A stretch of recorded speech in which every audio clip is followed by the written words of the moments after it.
getting back into my memories and my feelings, and God got a blessing is one of them. And one of the things we always used to do was we used to literally put our name on them, right? We said, God got a blessing for Lillian. God has a blessing for Aggie. God has a blessing for Alex. God has a blessing for Taylor. God has a blessing for each and every one of us. And you speak that with authority, you speak that with power, and you speak that with faith, right? That God has a blessing for me, and He has my name on it, right? And it's specific to me. Okay, so we're going to talk about God's specific blessings, right? And as it applies to men, okay? On this thing that we call the path to purpose, right? As you, from before you all understood what purpose is, right? And that God has purpose each and every one. What is that path to life? Okay? I'm going to take an example from one of the Bible stories for the patriarch Abraham, right? As you can look at him. And talk about his life. Okay? How there's lessons learned here that you need to apply to your life. Okay, but before I do that, I'm going to go to God in prayer. I'm so grateful and thankful. Father God, thank you so much for the moving of your Holy Spirit. I thank you for the presence of your people, Father God. I thank you for your word, Father God, which always stands and which always remains true. And it will never leave, God. I thank you for your presence, God. I thank you for the power, Father God, the presence of the Holy Spirit, Father God, in this place of your people, God. I thank you for the words, Father God, you put in my heart, God, that will flow out of my mouth. I hope they come with power, Father God, to do what it is that your word has come forth to do. Your word says, God, the words that come out of your mouth will not come to you void. They will accomplish, God, what it is that you set out for them to do, God. And I pray this word, God, that will be spoken, Father God, that will pierce through the hearts of God. Rest in this place, Father God, and accomplish all that it is that you want to be done, God. In this place, in your people, Father God, and in this moment, God. I ask you, Father God, right now, humbly come before you, Father God. Open you. And I just ask you to be used, God, by the Holy Spirit in whatever way, Father God, you need to use me, Father God. I ask you right now that I decrease, God. So your Spirit can flow through me and increase, God, to be able to speak with power and authority, God, the things your word has to say, God. I thank God for your word, God. I thank God for the willingness of your people to hear that word and to come to this place and have an experience, God, with you. I pray, Father God, they not only have it here, they also have it wherever they go, God. For you are God, not a God that restricts to location, but you are everywhere that we are, God. And I pray they have these moments, God. They experience you in a different and new way. And I pray that their eyes be open, that the path to purpose, Father God, is one that is an intimate moment with you. Where there's trust, God, where there's faith. When they lean upon you, God. I pray, Father, that they have courage and boldness, God, to step out in faith, God, to walk this walk with you, Father God. Not to look back, but to move forward, God. I praise your name right now. In Jesus' name. Hallelujah, God. Hallelujah. Hallelujah. Just please. Let's have just a heart of praise, God, right now. Sometimes go to a praise moment and make sure I say things to a preaching moment. And this is sometimes it's like a rest and load at the same time. And I'm so grateful, God. We just praise you. Hallelujah. For those who know the goodness of God, right? Those of you who know what God has done in your life, I just pray that you never forget that. When God has told the Israelites, remember, it's for a reason. Don't forget. Remember where God has taken you from. It's not forgetting Him. Remember where He is and that He's taking you from. And don't forget. Don't forget where God has taken you. And where it is that He's soon going to bring you. I ask that everyone be seated now. Hallelujah, God. Glory to your name, Father. So as we discuss this path to purpose, I want to discuss two gentlemen as I mentioned before. A father and son, right? And you would think what could be so different between one generation of males, but there can be a lot. Okay? And so I want you to identify as I go through this journey different things that are required to go through the path to purpose. Okay? So this map back here, and I'm going to use one slide. I thank God so much for Pastor Gloria, because she really helped me out because I need this one slide. And so it's going to help illustrate this story and this lesson. Okay, so the first person I'm going to discuss is a man called Deval, right? The proper Hebrew pronunciation of his name. And he's the father of Abram. Okay? And so Terah has an issue.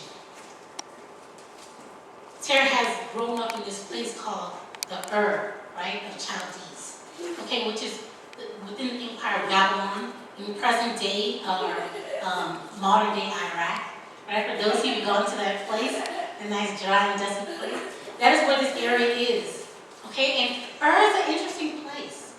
It's a very, very interesting place. So it's a place where they don't worship the God that we serve, right? They worship a moon god. And this thing that is located right here is called a ziggurat. I don't know, has anyone ever heard of a ziggurat? Okay, can anyone explain to me what a ziggurat is? It's okay, you be brave. No? You've heard of it. Oh, go ahead, please stand up. Okay, so pyramid, what is done in this pyramid? Okay, well, who can help him? We're going to follow the train right now. Who can help him? What is done in this pyramid? Oh, go ahead. They give like offerings. Right. To their God. Right. So they give offering to their gods, to their deities, right? And that's exactly what this ziggurat does, right? It's built as it's reaching toward the skies, right? If you remember the Tower of Babel, right? The idea that we're going to reach toward the heavens. The ziggurat is formed in that shape. So that way the sacrifices or the offerings they bring to these gods are then as close as possible to the heavens. But there's a problem. Because generations ago, right, on Mount Ararat, there rested an ark, right? That was a family of people, right? A father, his wife, and his 3 sons and their wives, right, were saved by the living God. How is it that in their journey here, coming all the way here, they've forgotten, right, the history of their family? They no longer are serving God, and they're worshiping these moon gods, okay? And bringing their offerings not to God, but to this ziggurat, okay? And this ziggurat is important not only from modern day, even there's a belief that Saddam Hussein, when U.S. and coalition forces came in, actually parked his planes next to the ziggurat in the belief that because it's a historical and sacred site that no one would touch it, or that it will be protected.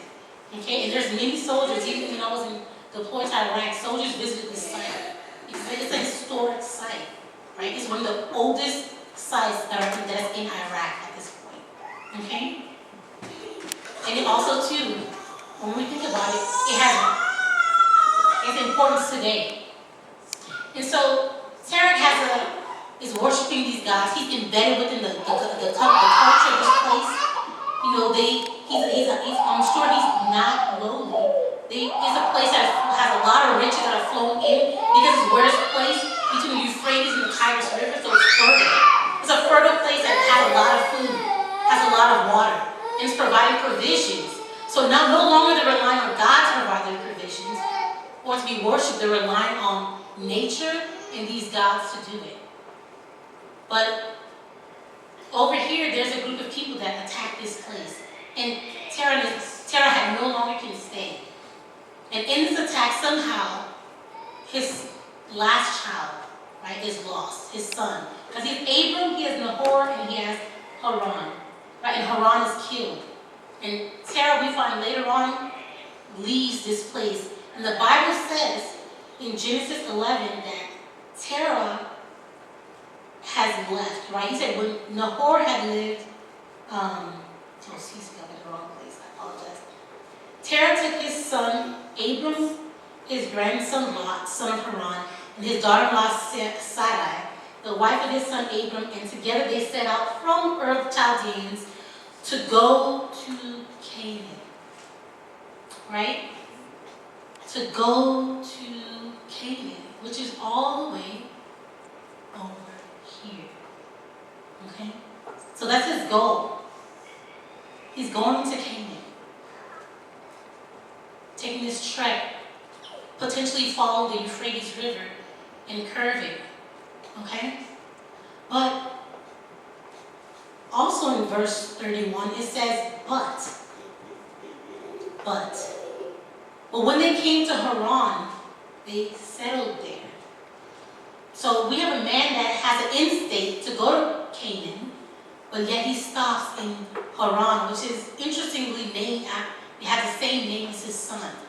So what is it that caused him not to reach his end destination, right?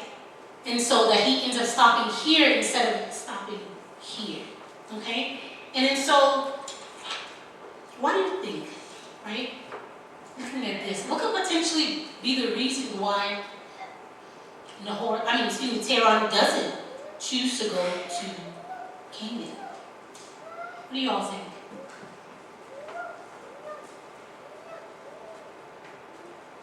What do you think? Why wouldn't he go? Got distracted? Anyone else? Why would he want to go?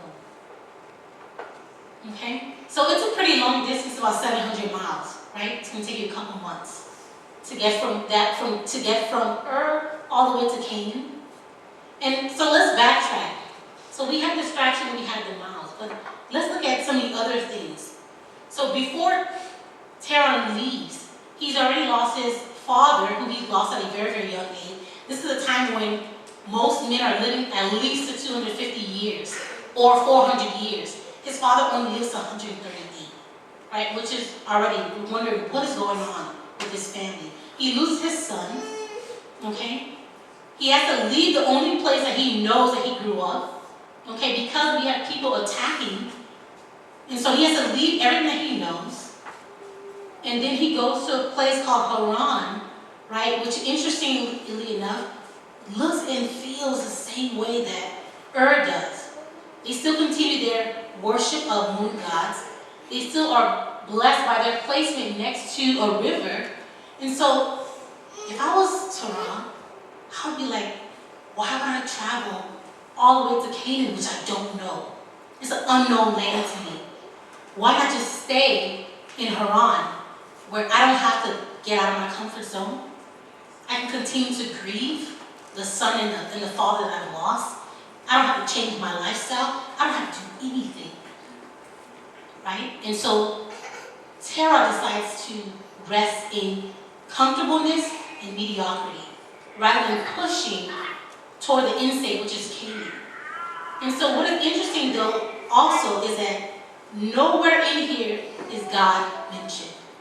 He decides to do this trek on his own understanding, right? And in Proverbs 3, right, 5 through 6 mention, it says, lean not, right? Lean not on your own understanding. But yet he does it anyway, and he heads out. So going on his own understanding, he doesn't have divine protection. God is not in the midst of this travel, and so he's by himself, okay? Resting upon his own understanding, the moon gods that he serves, and being comfortable, okay? Being comfortable. Which is a vast difference when we look at our foundational scriptures, which is Genesis 12. So Genesis 12 looks at his son, which I thought was interesting. And then all of a sudden you see God come into the picture. After having centuries and generations of men where there was no God. God was not mentioned at all since the time of Noah. God was not mentioned as being the head of his household.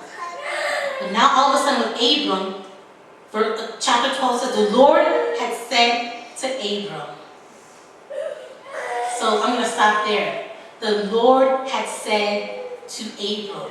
In order for God to say anything to Abram, automatically, number one, as Chaplain Butler mentioned, there has to be a relationship.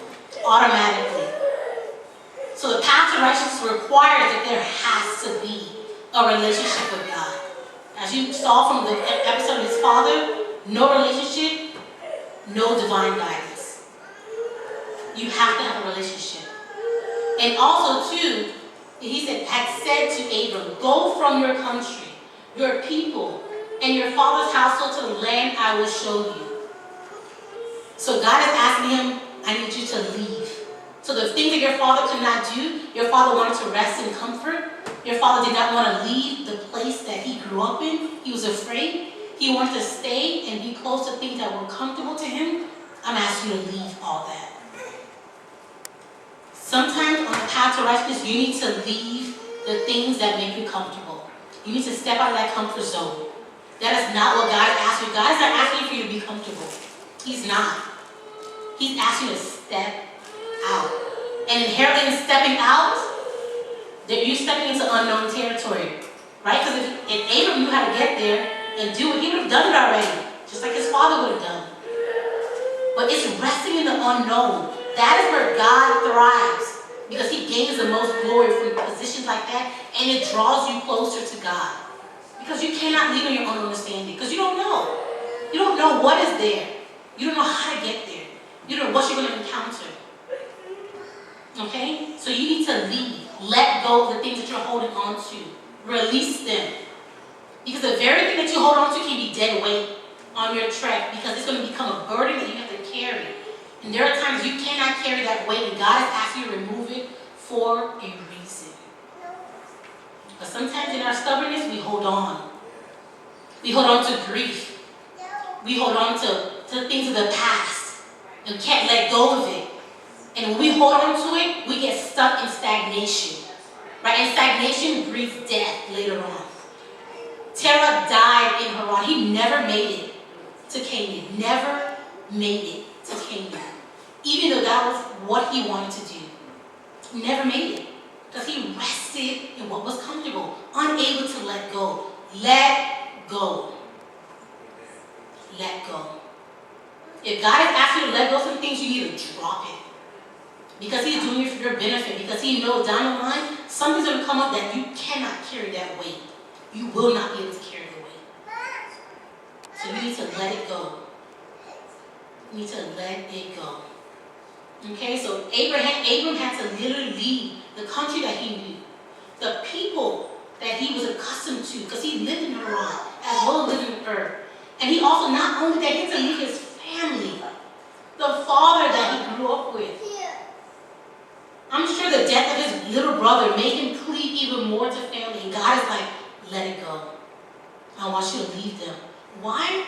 Because they're not worshiping me. They are not worshiping me. Which means that you're going to develop bad habits. And this relationship that we have is now going to deteriorate because of these other gods that are trying to fight for a place in your life. Right? And as I was mentioning before, God is a jealous God. He will not have anyone before him. He will not. He will not. And he said, if your family's a problem, leave. Leave your family. So even the things that you love, there are times you have to let them go and sacrifice them in order to get to the purpose that God has for you. It's not a punishment. It's a necessity. It's a necessity. Okay? And he said, in you doing that, this is where the conditional promise now comes in. If you do these things, leave your country, leave your people, leave your family, which is your father's household in particular. Leave your father's household. To the land right? Establishing that glory, right? And that guidance. I will show you. This is the conditional promise that God sets before him. I will make you into a great nation. In verse 2. And I will bless you. I will make your name great. And you will be a blessing. Not only will you be blessed, but you yourself, your very presence will be a blessing to other people. I will bless those who bless you. And whoever curses you, I will curse. And all the peoples on earth will be blessed through you, Abram. All I ask is that you leave everything behind and follow me. That is what God is asking you to do. Leave everything behind and follow him. But if he can't do that, he can't receive the blessing that God has for him. Because a conditional promise requires that there's an action done from you. Purpose requires that in order to obtain this purpose, you yourself have to do some action, stepping out in faith that acknowledges to God that you are ready to take on whatever purpose that he has for you. He's not going to give it to someone when he knows that your heart is not ready, that you will not follow him, and your mind is not stayed true to the things of God. He will not. Because in leaving things behind, you have undistracted attention to God. right? You are not distracted. You are focused because you have to be. You have to be. Okay? So this is what God requires of Abram. One thing I just love about Abram that sets him apart from everyone else is Abram went. Right? That's two words. Abram went. Abram stepped out in faith. Not only at God did I hear you, I also obeyed you. I stepped out. My right foot, my left foot are moving in the direction that you're asking me to go. I'm not sitting here. God, where's my blessing? God, I'm on the way for a purpose. God, okay, step out. I already told you what you need to do. Step out. Do it. Show me that you want it. Show me that you're serious about what it is that I've told you to do. The action now is in you. You step out. Stop waiting for always God to do something. You step out. You do it. That shows your commitment to whatever it is that God has called you to do. Okay? Step out. And it also shows too that there's two parts of when God calls, right? Because it calls the call of Abraham. God speaks, and there has to be a response. Not only do we hear him, but we listen. Listening means that we actually act upon what it is that he says. Okay? For the Hebrew word, that is called shema, which means to not only to hear, but to act upon what it is that you've heard from God. When God said, "Hear, O Israel," he's saying, yeah, Israel, hear me, but also I need you to do something with what you've heard. What are you doing with what it is that you've heard from God? Are you doing anything with the things that God has told you to do? Are you moving out in faith? Are you moving out in faith? Right? Because that is exactly what's required to do what it is that God has asked Abram to do. Abram doesn't know this land. All throughout this area are people groups, languages, right? Because this is after the Tower of Babel. There is no unified language anymore, right? He doesn't know how to communicate with these people. He doesn't know the dangers that lay wait for him along this route. You have thieves, you have murderers, you have people willing to steal stuff from him. He doesn't know. You have animals, you have the desert itself, right? Because he's going through a raging desert. He has to pass through all that in order to get to the place that God is telling him to go. That takes an enormous amount of faith. Because you don't know what is in your path. But you know at the end of the day, I gotta get there. Because that is what God has told me to do. I gotta get there. So if God has told you graduation is it, that is your purpose right now. Okay, God, well, how am I gonna get there? Well, maybe he might not tell you. He may not tell you. Right? And so what are you gonna do? What are you gonna do? God, I'm just gonna say, I don't know, God. Just give up. But he's told you, you're gonna graduate. You're gonna graduate. Is every obstacle, is every tribulation, every trial a setback for you? Are you gonna allow them to be a setback? When you know that God has given you a vision, that you are going to be standing on that stage, walking across it. Are you going to allow every trial to set you back? Everything to put fear into your heart? You can't. You can't allow everything to put fear into your heart. There are times you have to step out and say, God, all I have is a vision from you. I'm stepping on that vision. That's all I got. And I'm going to walk it, and I'm going to push through. All that I ask is for you to give me the provisions and the guidance to do what it is that I need to do to get to that end state. Because if you guys become like Terra and become stagnant and wherever you are, you will never make it to the end. You will not make it to the end state. Because you're going to be stuck thinking about things from the past, stuck thinking about doubts and fears. I can't make it. I got too much on my back. I got too much to do. Too much expectations. Okay, let that go. God didn't ask you to carry it. He said, let some stuff go. Okay, now what? Now what are you going to do? Continue to walk. You say, God, I don't know the direction I'm going, but I know that I need to go forward. Then move out and do it. Don't get waylaid by the things that come to distract you on your path. Understand that there will be things to distract you. Know that up front. There are many things that distracted Abram, and we're going to get to that. But you need to push through, persevere, and stay focused.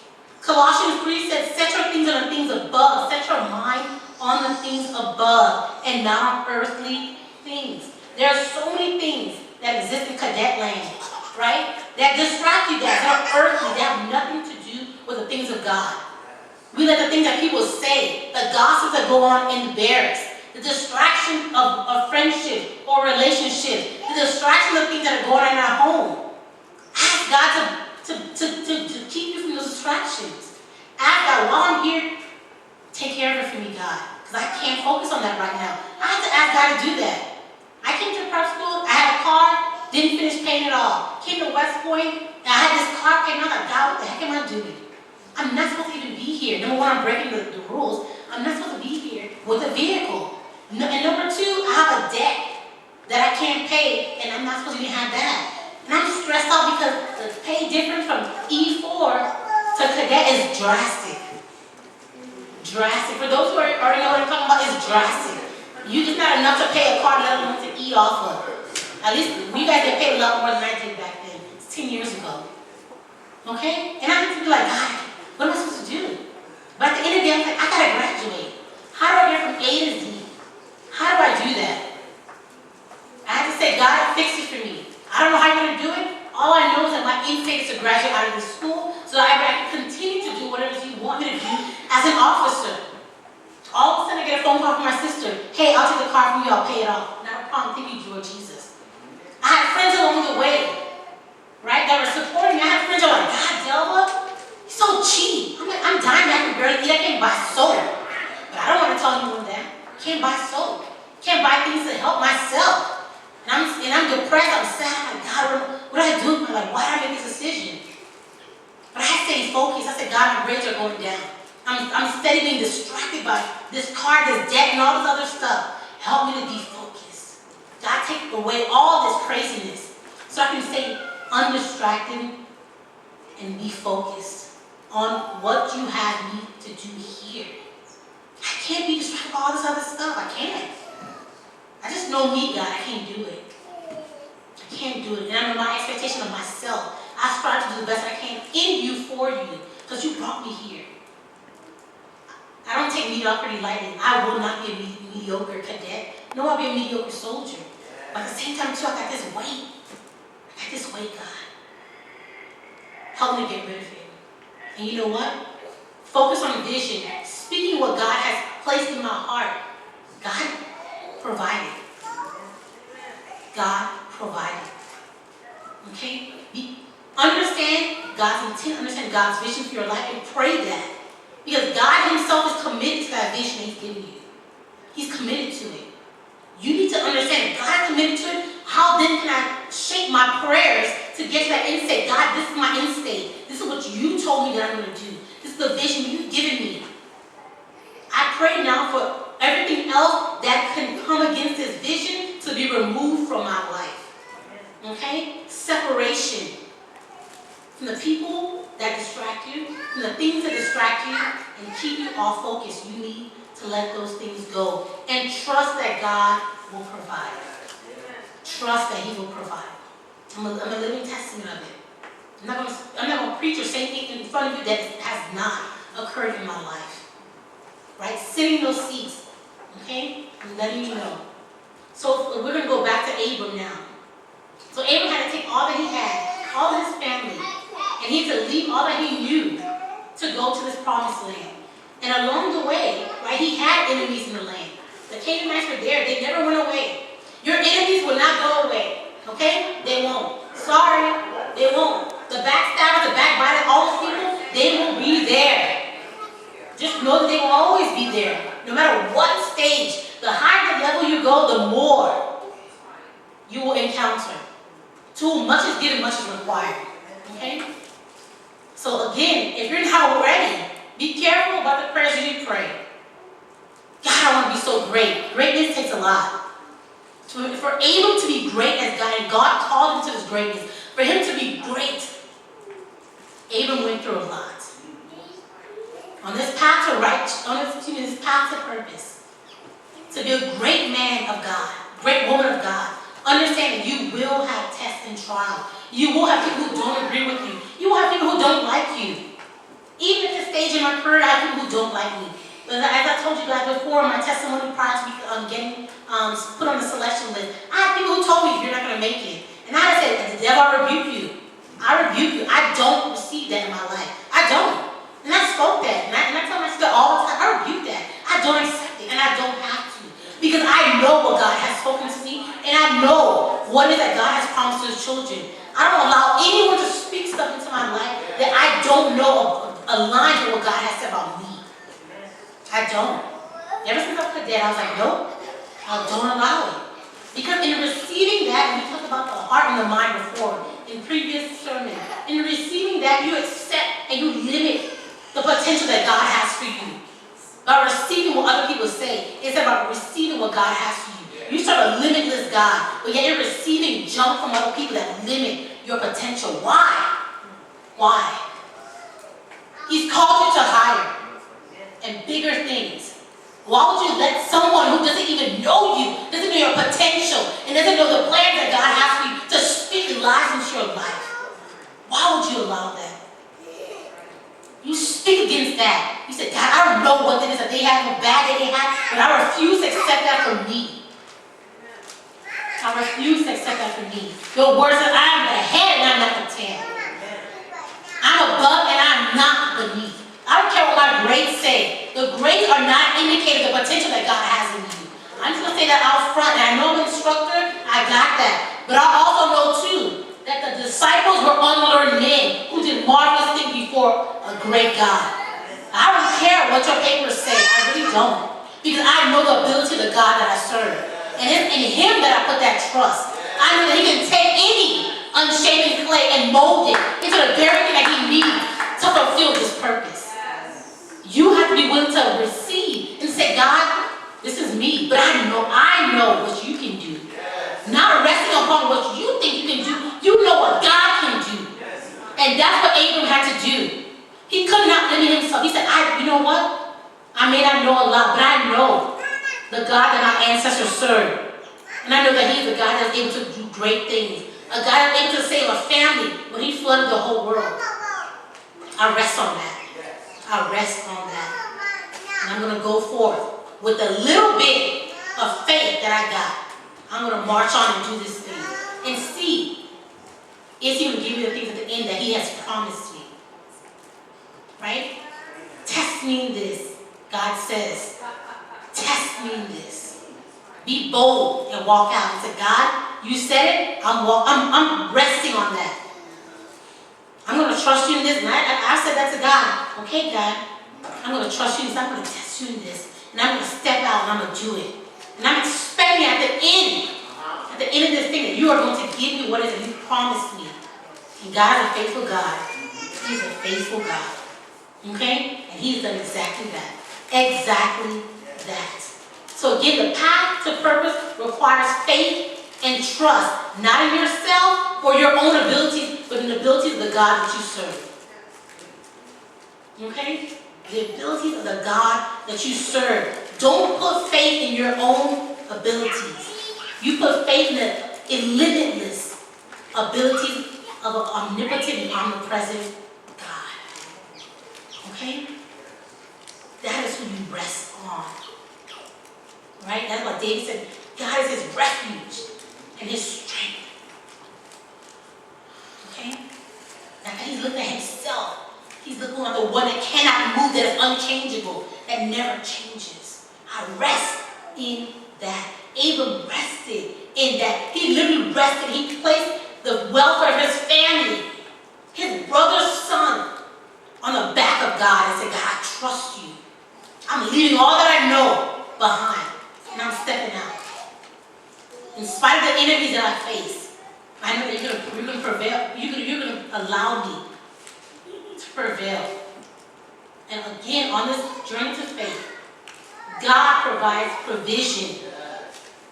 He provided provision for Abram. In spite of the enemies that he faced, in spite of the uncharted ground he faced, God provided provision. It never said in his word, Abram went hungry. Didn't say that. Didn't say that Abram went out poor. Didn't say any of that. At the end of it, Abram made it to his destination. He made it to Canaan. It didn't say that he didn't have trials and tribulations. Some of it was Abram's fault. We'll get to that. But he arrived at his destination. He arrived at Canaan, the very thing that his dad could not do, because he rested upon his own abilities and fell short. Okay? One of the things I love about Abram, as he's going through this path to the thing that God has called him to, is that he does something that I found was so interesting. Every place that God placed him, and God reiterated the promise to him, he built an altar. And I was like, God, what is it about this altar? Because the altar was not present. The only person since Abram that ever built an altar was Noah. And I'm like, where would Abram have gotten that knowledge? Because the only thing that's in Ur of Chaldees is an altar to a moon god. So how would Abram know to build an altar to this God? To this God. So that means somewhere, even though his father went astray, even though his brother and the rest of his family went a different direction, Abram stayed true to the God of his ancestors, and he never forgot who and what it is that he served. Never forgot. Right? And we look at the idea, what is it that's so significant about this altar? Okay? Number one, an altar, right, requires, right, knowledge and understanding of what that altar means to God. Okay? When Noah placed that altar, he placed it after God had saved him from the flood. Right? It establishes the idea of a relationship. There's a connection there between Abram and God. Now, it's a symbol of that. It's a symbol that I acknowledge you as my lordship, as a head. I'm following your direction. I'm acknowledging you as my head. And I'm letting everyone know, my haters, the people who don't know you, they know. Because the thing is, he's in a foreign land, building an altar to a God that nobody else in that area knows. They don't know who this God is. But yet, as they're walking along the path that Abram is walking, they see this altar like, oh, what is this? This is something foreign to us. But yet it's right there. So think about this. In the path to your purpose, God is going to allow you to minister to other people and to be a symbol, right, of his righteousness and who he is. Because the thing is, God is ensuring that his placement, his authority, his presence is in this land right here that no one has the ability to touch. Right? Because we've talked about, again, Noah was all the way up here. This is all territory that no one knows. The God of Noah, and no one knows the God of Abram. But every time he builds that altar, they know there's another God that is here. And someone is worshiping that God. Every step of his journey, he's placing a marker to symbolize the fidelity of God, the faithfulness of God, and the power and authority of the God that he serves. Every step of the way. And God rewards him with a promise. Every time. Reiterating to him a reconfirmation. I'm with you. The things that I promised you, I still got you, Abram. I still got you. Don't worry. That open connection, that willingness to be different, to be set apart, to be the peculiar people, and to not want to be like everybody else. Abram had to be that person just like Noah had to be. We're like, you know what? Everybody else is doing right thing, but that doesn't mean I have to be that way. Because my God has placed a higher standard upon my life. That I cannot be the same way that other people are. I cannot act the same way. I can't have the same expectations. He's called me to higher things. Higher things. It doesn't matter what my father does. It doesn't matter what my brother does. It doesn't matter what my enemies say.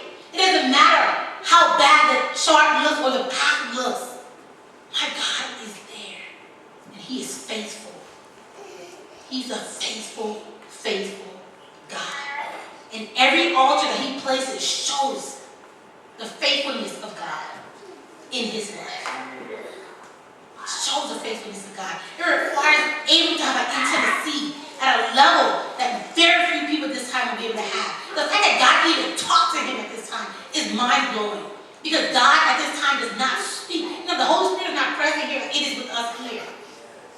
in a way, we're kind of spoiled a little bit. Because the Holy Spirit is here. It touches our heart. Back then, it was hard to hear the voice of God. Very, very difficult. It required to be the place of intimacy that was just a word no one knew about. The fact that Abram could even hear God, hear the promise of God in his heart is amazing. It's a testament to the type of man that Abram is. And it goes back to the next point. On this path to purpose, your character must change. You cannot be the same way when God picked you up. Your character must change along the path. It will require a change. It will require. It will require, because God has said, be holy like I am holy. The only way that you can be holy like God is holy is to remove the earthly things that are binding you. It's the only way. You need to remove those things. Here he separated him from his family. Here he made him walk out on faith. But every path in that journey requires a new level of trust and faith. Abram's character has to change in order to accommodate the new man that God is shaping him to be. To be a great man, you can't be the same man that you were when God picked you up. Your character, everything has to be developed to make you into that great man. And you have to have the faith of a great man, which means your faith will be tested on this path. It will be expected.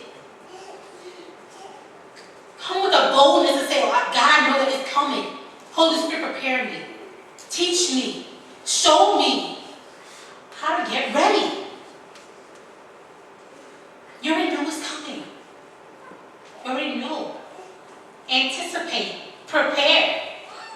Right? God has not called you all to be warriors. Warriors prepare for war. That's what we do. And before you deploy, you don't just sit in your seat expecting things to just happen. You prepare your body is fit, your mind is fit, your heart is fit. You prepare your family. You prepare your finances. You get everything straightened out because you're going to battle. You don't know what's going to happen, but at the end of the day, you rest upon the things that you've learned, the training that you've encountered in order to guide you to success. That's what you rest on. But in order to get to success, training has to happen. Right? You have to get those hits, those licks before, right, you get to the main battle in order to prep you for it. Just like in boxing too, you spar in order to prepare you for the big fight. God is going to place things in your path in order to prepare you. Because when you arrive to purpose, best believe there's going to be a fight. Best believe the enemy is not going to make it easy for you. And things get harder the moment you are the closest to whatever that God has for you. Before Abram even went to Canaan, he went to the land of Egypt. And they were like, man, I want your wife. You know what Abram did? He lied. Went back to his old habits. He was lying. Oh, she wasn't half true. Still lying. She is, but she was his half sister. She was. But she also his wife. That's a huge difference. Why? Because the Pharaoh wanted Sarah to be part of his harem. Right? Which means that, again, that now you're allowing something that God has sanctioned, right, to be Sarah's spouse, and you're going to allow someone else now to take the very thing that God has given you? What? Absolutely not. Absolutely not. But I thank God, if it had not been for God, Abram would have been in a very, very bad situation. But again, another thing that the path to purpose provides you is protection. God provided protection not only to Abram, but to his whole family. The Pharaoh's household was not even able to even prosper with Sarah present. He even gave Pharaoh, which is a foreign person who doesn't even believe in God. God touched his mind, gave him a vision. God touched this man's mind for the sake of Sarah, because of Abram. Because Abram was walking with him. Okay, that protection extended to his whole family. Okay? So even when we make mistakes, even when we revert back to other things that we've done in the past, and we go out of the character that we should be, God is still there. God is still protecting him. Because in the day, they both have, it's in both their interest for Abram to get to Canaan. Because God wants Abram to get to Canaan, and Abram wants to obey God and receive the blessing that God has for him at Canaan. So both parties, right, want the very same thing. So Abram knows that he messes up, but thanks be to God. He serves a God who is faithful and a God who is able to protect him his own. So that he can fulfill the purpose that God has for him. Because in Canaan is where Abram receives the promised land that becomes the land that Hebrews call their own, and the land that Moses later on goes back to reclaim later on. And that is the overall purpose, right, that God has. Someone has to claim this land. Someone has to go claim it. Abram has a heart and has a relationship to claim it. He is of faith. And because of that, God blesses him with favor, protection, provision, guidance along that path. So whatever it is that God has placed in your heart, whatever thing he's purposed you to do it with all you got. Don't rest on fear. Fear is not of God. No one here is saying anything about fear. Abram stepped out boldly, in faith, to receive what it is that God told him he was going to receive. But again, it's conditional.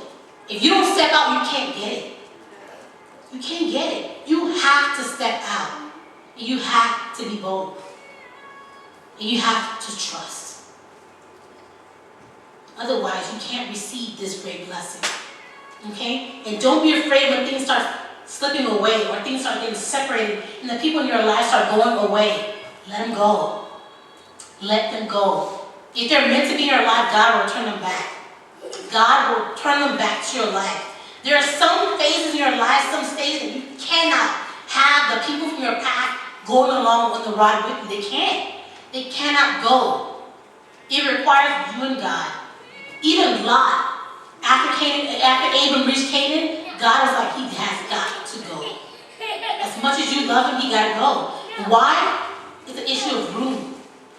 If you allow certain people in your life to stay, they limit the ability of you to grow in whatever it is God has for you. Lot is encroaching upon the land that God has given Abram.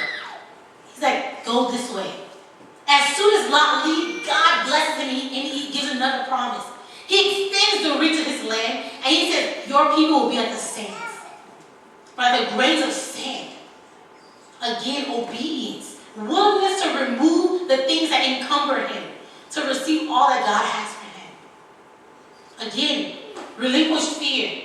Release the things that are holding you back. Let go of the past and let go of the people that God is calling you, telling you to let go of and march on to the thing that he has for you. March on. Because God has so many great things for you. Abram couldn't even fathom all that God had for him. A man who has no son. By the time you hit Genesis 15, Abram has not only one marriage, but two, and multiple children. In his second marriage, God blessed him with sons and daughters. So he didn't only just have Isaac and Ishmael.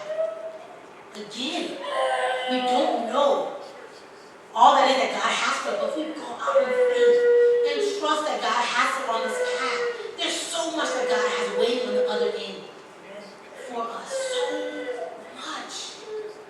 So much. So I just implore you that God is begging in that heart. The Holy Spirit is speaking to you. Listen. And not only listen, but obey. And obey. And walk out in faith. Heavenly Father, God, I just thank you so much for this word, God. I thank you for being a faithful God. I thank you for a God that provides for his people. That when you put us on a course, God, and you put us on a path, God, that you are there every step of the way, leading and guiding us, Father God, providing for us, Father God, keeping us protected. I thank you so much for all that you do, God. I pray, Father God, for those, Father God, right now in the congregation. I pray for a boldness to come upon your people, Father God. I pray for the binding, Father God, of fear. I pray against, Father God, right now, stagnation and being comfortable, God. I pray that they be shaken up, Father God, and you to take them to another level, God. For them to experiencing a new way, God, an intimate way. They're going to cleave onto you, Father God, and to stretch, Father God, pour towards you with all they got. And to not be limited, Father God, by what people say. Not be limited by the danger that they think that they will encounter, Father God, along this path. But to keep their mind focused, God, on you. Focusing on what it is that you placed in their heart, placed in their mind. And for you to be the number one thing they focus on. I just ask for the Holy Spirit to be in them right now. To comfort the hearts, Father God. To be with their spirits, embolden their spirits, Father God, to do all they need to do in order to reach the end state of their path to purpose, God. I thank and I praise and I bless your name, God, on this day. Amen. Amen. As we close out, we